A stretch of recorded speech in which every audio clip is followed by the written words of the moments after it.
এবার নজর রাখবো পশ্চিমবঙ্গের দিকে। সোমবার পথ চলা শুরু করলো দক্ষিণ 24 পরগনার ঘুটিয়ারি শরীফ অনাথ শিশু আশ্রম। অনাথ শিশুদের স্বনির্ভর করে তোলাই এই শিশু আশ্রমের প্রধান লক্ষ্য।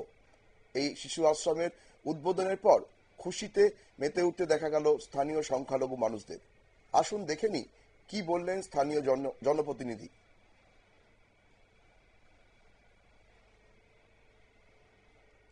সাউন্ড কয়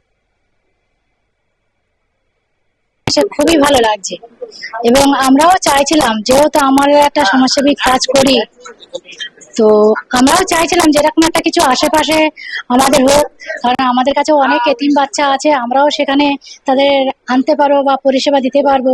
তো এনারা যে উদ্যোগটা নিয়েছে সত্যিকার খুবই ভালো। আমরা চাইছি এনারা আরো এগিয়ে যাক বা আমরাও পাশে থাকবো। আপনার নাম?